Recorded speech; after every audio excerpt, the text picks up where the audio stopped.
trophies of rifles and shotguns.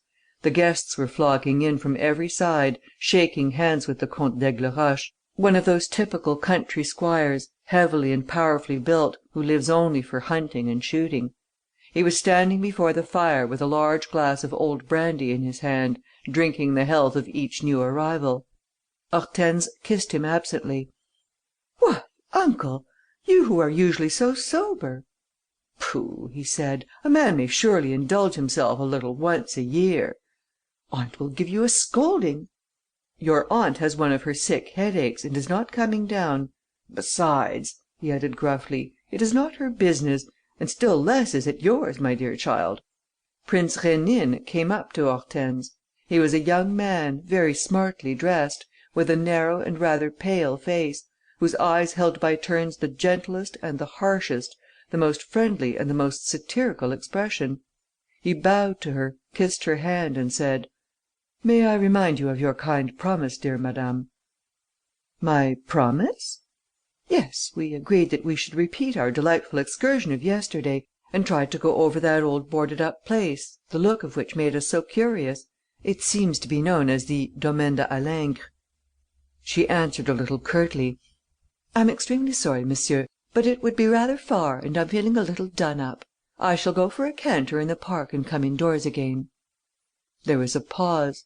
Then Serge Rénine said, smiling, with his eyes fixed on hers and in a voice which she alone could hear: "I am sure that you'll keep your promise and that you'll let me come with you.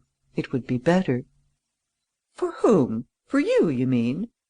"For you too, I assure you." She coloured slightly, but did not reply, shook hands with a few people around her and left the room. A groom was holding the horse at the foot of the steps. She mounted and set off towards the woods beyond the park. It was a cool, still morning. Through the leaves, which barely quivered, the sky showed crystalline blue.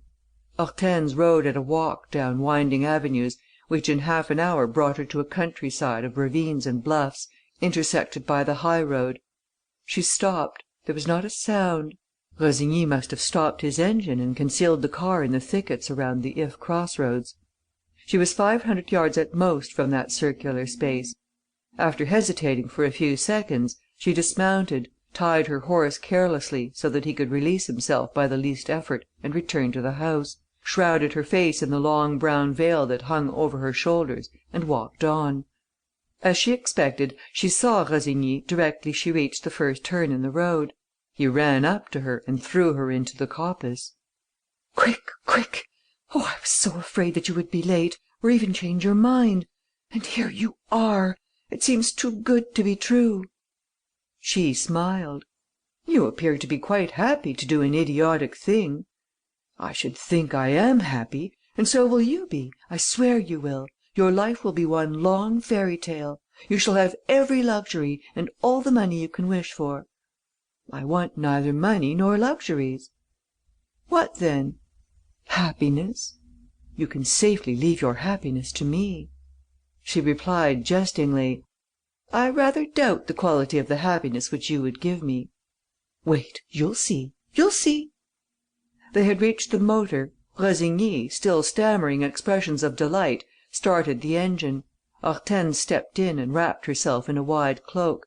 The car followed the narrow, grassy path which led back to the cross roads, and Rossigny was accelerating the speed, when he was suddenly forced to pull up. A shot had rung out from the neighbouring wood, on the right. The car was swerving from side to side. "A front tire burst!" shouted Rossigny, leaping to the ground. "Not a bit of it!" cried Hortense. "Somebody fired." "Impossible, my dear! Don't be so absurd." At that moment, 2 slight shocks were felt and 2 more reports were heard, one after the other, some way off and still in the wood. Rossigny snarled: "The back tires burst now. Both of them. But who in the devil's name can the ruffian be? Just let me get hold of him, that's all." He clambered up the roadside slope. There was no one there. Moreover, the leaves of the coppice blocked the view. "Damn it! Damn it!"